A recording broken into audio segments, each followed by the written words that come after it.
और लेकिन इसके साथ लिख लें कि ये इंपॉर्टेंट मेरे बच्चे होगा, लेकिन किस हवाले से, शॉर्ट्स। अच्छा मेरे बच्चे, ये वाला सवाल करने के लिए जो 2-3 बातें जो इस्तेमाल होंगी, काफी अरसे से हम कर रहे हैं कि बेशक आप ऐसे करें कि नोट की शक्ल में लिख लें। अगर ये हो general form ax plus by plus c equal 0, मेरे बच्चे याद है ना, इसको कहते होते हैं इक्वेशन ऑफ लाइन की कौन सी form? General form. Equation of line की मेरे बच्चे इसको जनरल फॉर्म बोलते हैं। और अगर हेलो ये फॉर्म हो और आपको कहा जाए कि आप इस लाइन का स्लोप निकालें, मेरे बच्चे जनरल फॉर्म हो और आप लोगों को स्लोप निकालना हो, 2-3 दिन से कर रहा हूं, तो बता सकते हैं मुझे कि स्लोप का फार्मूला क्या होगा? माइनस, जी बिल्कुल मेरे बच्चे, इसका फार्मूला होता है माइनस ए ओवर बी। ए का मतलब है एक्स का कोफिशिएंट और बी का मतलब है वाई का कोफिशिएंट। ये मेरे बच्चे जनरल फॉर्म हो तो उसके स्लोप का फार्मूला है, जो कि हम लोगों ने किया हुआ है। आ जाओ मेरे बच्चे अब 24 की जानिब लिखें। स्टेटमेंट भी लिखनी पड़ेगी आपको। Find equation of line. मेरे बच्चे एक लाइन की इक्वेशन निकालें थ्रू पी के क्या कोऑर्डिनेट्स हैं? पी के कोऑर्डिनेट्स हैं -4 और 7, और ये बात गिवन है and parallel to a line and parallel to a line. इस लाइन के मेरे बच्चे पैरेलल है, और वो लाइन ये 2x - 7y plus 4 equal 0। Okay let's start it's ये सोल्यूशन। मेरे बच्चे गौर करिएगा यार, इस तरह है, ये देखिए कह रहा है कि find equation of line through this P and parallel to this line. गौर करिएगा, ये मिसाल के तौर पर आपकी रिक्वायर्ड लाइन, आप यहां पर फिक बना लें कि ये आपकी रिक्वायर्ड लाइन, और रिक्वायर्ड लाइन के ऊपर पॉइंट भी गिवन है। ये देख लें कौन सा पॉइंट है मेरे बच्चे इस रिक्वायर्ड लाइन के ऊपर, पी, इसके कोऑर्डिनेट क्या है? -4 और 7। और भाई सवाल के अंदर क्या गिवन है कि ये जो रिक्वायर्ड लाइन है जिसकी आपको इक्वेशन निकालनी है वो इस लाइन के पैरेलल है। इसका मतलब है ये वाली एक गिवन लाइन है। आप बेशक लिख लें कि ये आपकी ये मेरे बच्चे कौन सी लाइन है? ये गिवन लाइन। बेशक अगर आप कहते हैं तो गिवन लाइन की इक्वेशन भी लिख लेता हूं जो क्वेश्चन में गिवन है, और बताएं वो इक्वेशन कौन सी है मेरे बच्चे? 2x - 7y plus 4 equal 0। भाई मुझे अगर रिक्वायर्ड लाइन की इक्वेशन निकालनी है, और ये बता दें मुझे कि जो इससे पहले भी लेक्चर में थे उन बच्चों को पता, किसी भी लाइन की कभी आपको इक्वेशन निकालनी हो तो क्या चाहिए? एक उसके ऊपर पॉइंट, एक उसका स्लोप, एक पॉइंट और एक स्लोप। अच्छा अब ये बताइए, अगर ये हमारी रिक्वायर्ड लाइन है, इसके ऊपर पॉइंट का तो पता, इसका मतलब मसला सिर्फ इसके किसका रहता है? स्लोप। तो कोई बात नहीं, आपको ये बात भी पता है कि दो लाइन अगर पैरेलल हो तो उनके स्लोप बराबर होते हैं। हम एक काम करते हैं, हम ना ये जो गिवन लाइन नहीं है इसका स्लोप निकाल लेते हैं, वो स्लोप हमारी रिक्वायर्ड लाइन का भी होगा। तो रिक्वायर्ड लाइन के स्लोप को भी मसला हल हो गया, पॉइंट का पहले ही मसला हल है, इक्वेशन मालूम कर लें। इसका मतलब है पहले क्या करते हैं? स्लोप निकालते हैं गिवन लाइन। आप लिखें मेरे बच्चे, स्लोप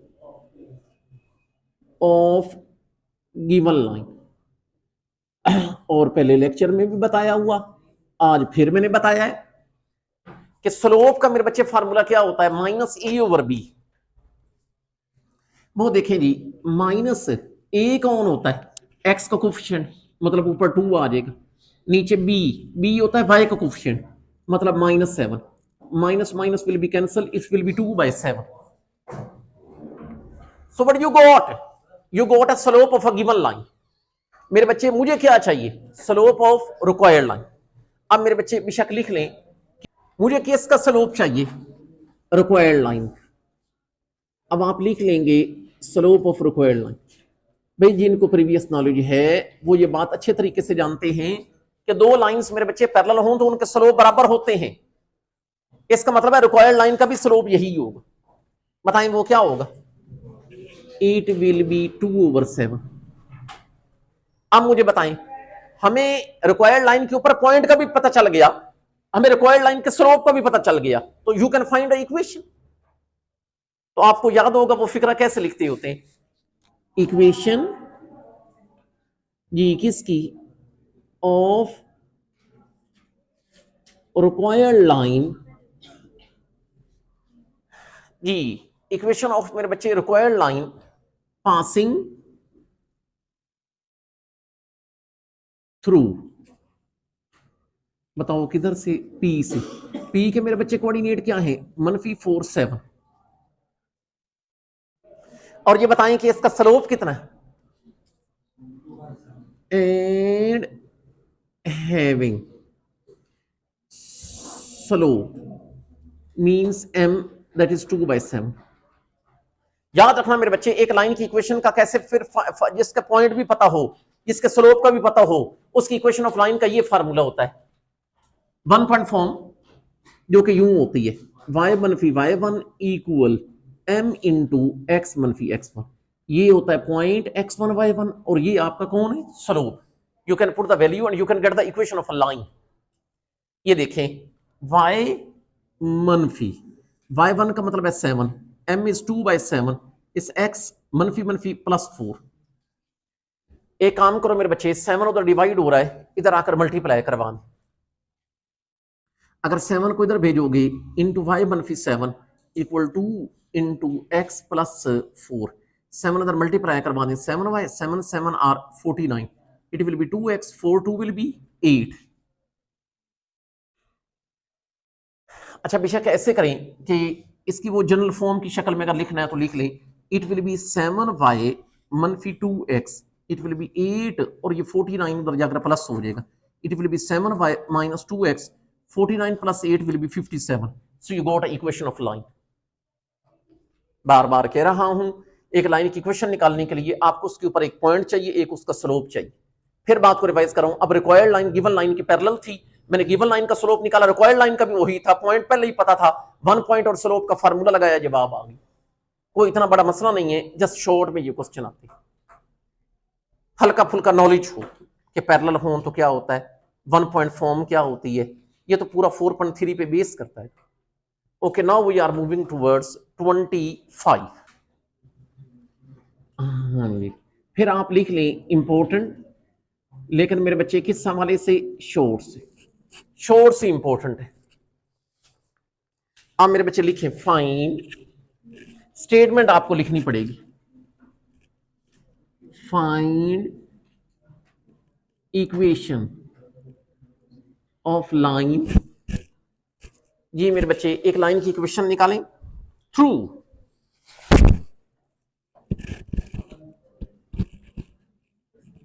दिस पी के मेरे बच्चे कोऑर्डिनेट्स हैं 5 -8, 5, -8 and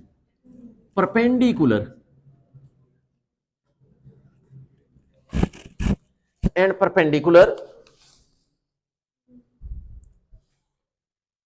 to the join of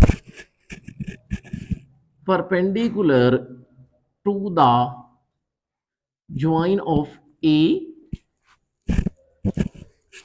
के मेरे बच्चे कोऑर्डिनेट्स हैं -15 -8 और B के कोऑर्डिनेट्स हैं 10 7. भाई आप लोगों ने गौर करना है, अच्छी तरह समझ उन बच्चों को आएगी जो 4.3 को शुरू से सुन रहे हैं, 4.3 को शुरू से, क्योंकि शुरू से सारा कॉन्सेप्ट ये चल रहा है. अब एक मुझे स्लोप निकालना पड़ रहा है 2 पॉइंट्स को यूज करके, तो ये इस एक्सरसाइज का पहला क्वेश्चन है। अगर एक बच्चे को पहला सवाल नहीं आता उसको 2 पॉइंट भाई हूं और स्लोप कैसे निकालना है, तो what I can do, it's okay ना, पहले दिन से जो काम हमारा चल रहा है। अच्छा, फिर भी कह रहा हूं एक दो सवाल और रहते हैं, उसके बाद क्वेश्चन नए टाइप के शुरू हो जाएंगे।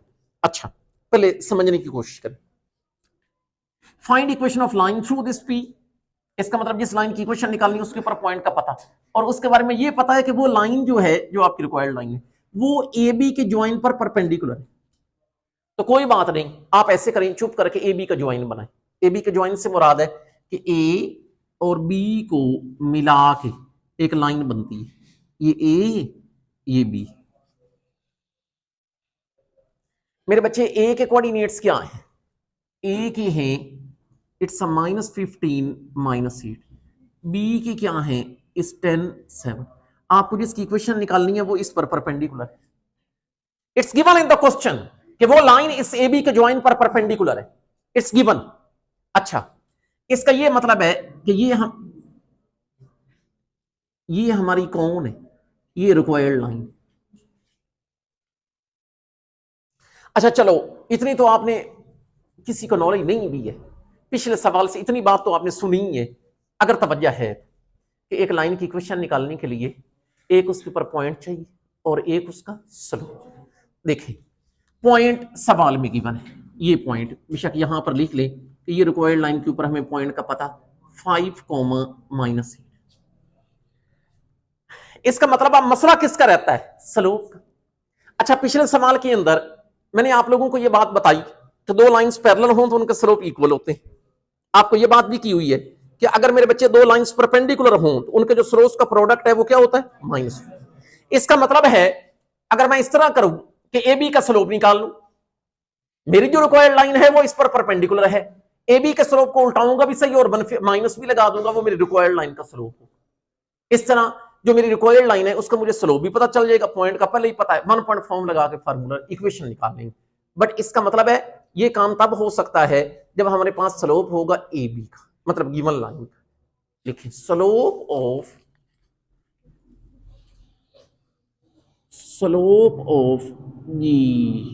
ए बी का I can call it M.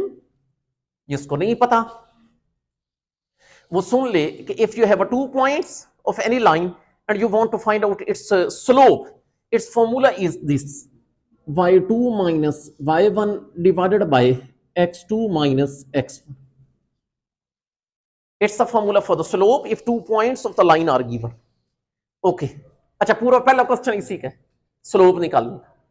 इसका मतलब है कोई जाके देखे पहला क्वेश्चन तो वो कर सकता है।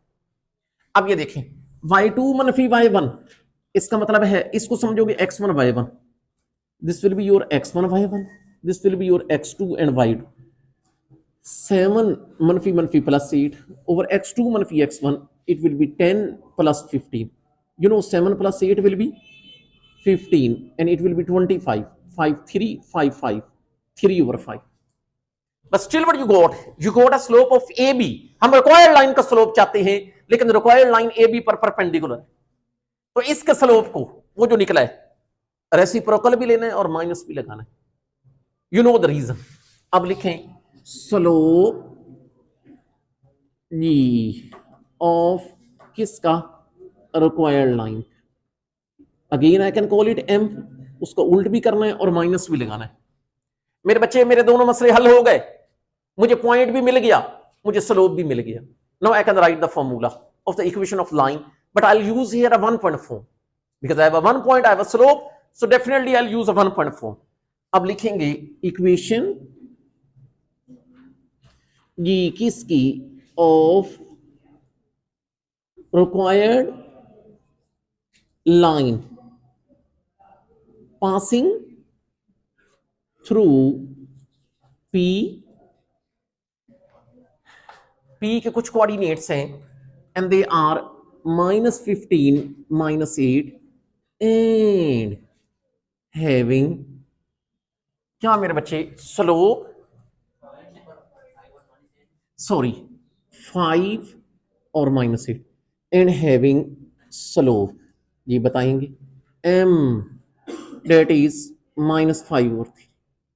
this is your x1 y1, you have a m, you can apply the formula, और वो क्या है, वो ये y मनफी y1 equal to m into x मनफी x, y मनफी मनफी प्लस 8, m इज मनफी 5/3 x और ये मनफी। आप मेरे बच्चे ऐसे करो, 3 उधर डिवाइड हो रहा है, इधर आकर मल्टीप्लाई करवा,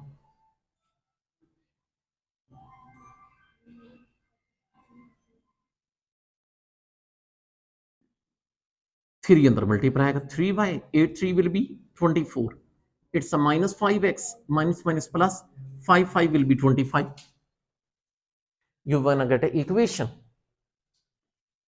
तो एक काम करो, 5x इधर भेज दो, 5x प्लस 3y। अच्छा आप ऐसे करो बेशक 24 को उधर जाकर माइनस कर दो, 25 मनफी 24 it will B 1, so you got equation of line.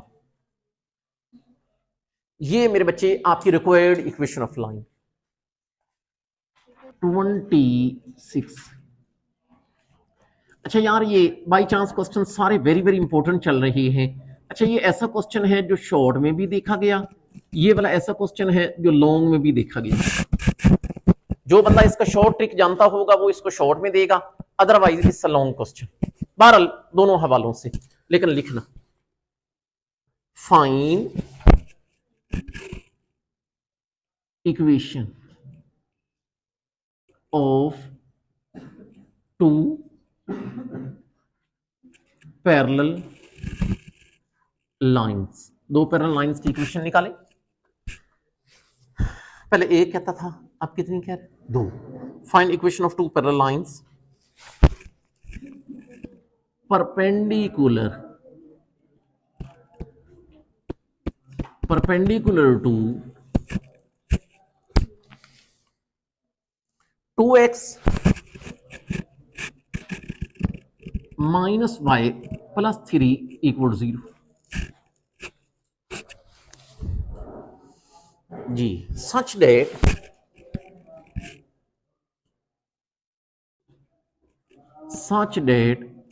कौन मेरे बच्चे, product of x intercept and y intercept of each is 3। ढेर सारी चीजें इसके अंदर जो है ना पूरी एक्सरसाइज की इस्तेमाल होती है, गौर करिएगा, मुझे सारी बातें डिस्कस करनी पड़ेंगी जो एक्सरसाइज के अंदर होंगी। इधर देखिए जरा गौर सुनो, find equation of two parallel lines, कहता दो पैरेलल लाइंस है उनकी इक्वेशन निकालें।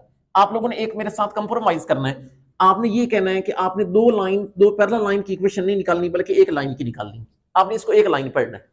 फॉर द टाइम बीइंग आपने ये मेरे साथ कंप्रोमाइज करना है कि आप ये समझ लें कि एक लाइन की इक्वेशन निकालनी, बाकी टेंशन नहीं लेनी, आखिर पे शायद मैं आपको दो निकाल के दे ही दूं, लेकिन अभी के लिए find equation of line, find it's not a written parallel lines, मैंने कहा आप ये पढ़ें find equation of line.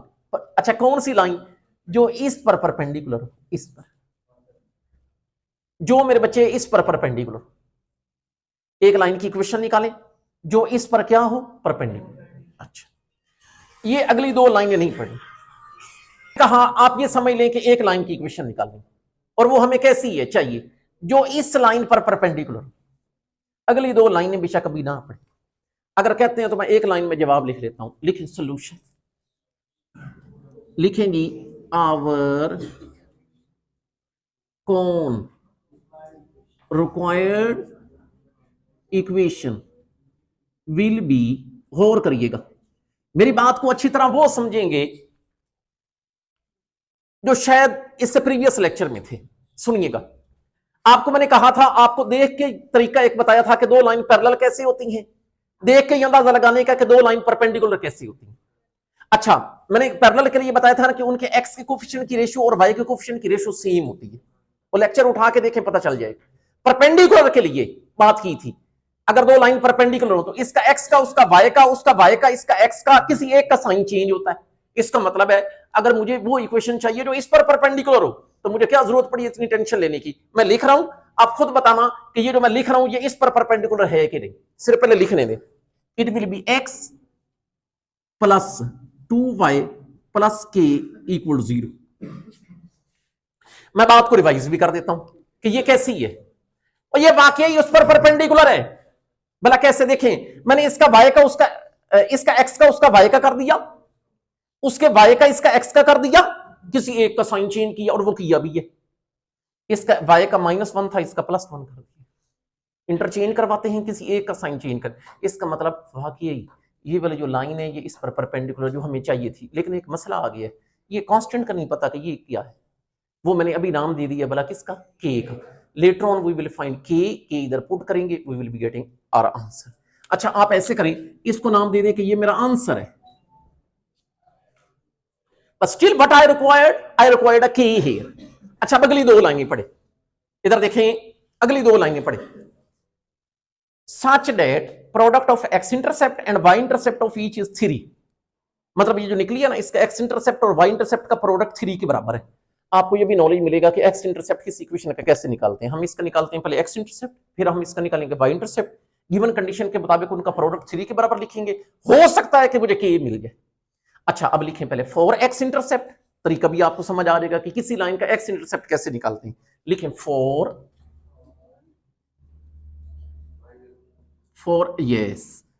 x intercept हम क्या करते होते हैं, उसमें y की जगह 0 पुट करते हैं। जिसको नहीं पता, जो बिल्कुल ही मेरी तरह नालायक है, x इंटरसेप्ट का मतलब है ये वो जगह होती है जहां पर लाइन x एक्सिस को कट करती है और x एक्सिस के ऊपर y 0 होता है, इसलिए for finding x intercept we put y equal 0। Put करें x plus 0 plus k equal 0, you will be getting x equal to -k। इधर लिख लें कि ये आपका कौन है, ये x इंटरसेप्ट है। जल्दी करें अब मेरे बच्चे, इसी का निकालें y intercept. How you will find a y intercept. आप मेरे बच्चे इसके अंदर x की जगह 0 पुट करोगे। अच्छा ये देख लें, अगर मैंने इसके अंदर x की जगह 0 पुट किया, 0 plus 2y plus k equal 0, इसका 2y equal -k, y equal -k/2। इधर लिख दें कि ये कौन है, y इंटरसेप्ट। आखिरी दो लाइनें क्वेश्चन की पढ़े, ये लिखा हुआ है कि product of x intercept and y intercept is 3 according to given condition, according to given condition। given condition मेरे बच्चे क्या कहती है कि x इंटरसेप्ट और y इंटरसेप्ट इसका जो प्रोडक्ट है वो 3 के बराबर है। तो कोई बात नहीं, आपके पास x इंटरसेप्ट है और वो कितना है, इसका -k। आपके पास y इंटरसेप्ट है and it's a -k/2 और इसका product is given in the question that this is equal to 3। अच्छा this minus and minus will become plus, it will be k square by 2 equal to 3, k square will be equal to 6। दोनों तरफ under root लें, इधर भी और इधर भी, your k will be plus -√6। हमें दो k की वैल्यूज मिल गई, नो इशू। आप ऐसे करें, ये वाला k पुट कर दें इक्वेशन नंबर ए में, क्योंकि आपने खुद ही कहा था कि यही हमारा जवाब है। अब आप लिखेंगे कि put k equal two plus -√6, लेकिन किस में, in equation A, x plus 2y, k की वैल्यू कितनी है, प्लस -√6 इक्वल 0। आप एक काम करें मेहरबानी करके, यहां पर k की दो वैल्यूज निकली हैं, एक मेरे बच्चे प्लस के साथ और एक माइनस के साथ, दोनों को अलग अलग करके लिखे। भला कैसे, पहली आएगी x plus 2y plus √6 equal 0, दूसरी कैसी आएगी, x plus 2y minus √6 equal 0। So I got two parallel lines. मैंने आपको एक बात की थी, मैंने कहा था कि आपने मेरे साथ कंप्रोमाइज करना है, आपने ये समझना है कि दो नहीं एक ही चाहिए। लेकिन अब आप देखें, एक नहीं निकली, कितनी निकली, दो। और एक और मजे की आपको बात बताऊं, वो जो दो लाइनें निकली हैं आपस में पैरेलल है। भला कैसे, ये देखें, इनके x के कोफिशिएंट और y के कोफिशिएंट की रेशियो सेम है, 1/1 इज 1, 2/2 इज 1। और एक और बात, ये जो दोनों निकली हैं ये इस पर परपेंडिकुलर भी हैं। यही उसने कहा था कि दो पैरेलल लाइंस निकालें, जो इस पर क्या हूं, जो इस पर परपेंडिकुलर हूं। वाकई वो ऐसी निकली।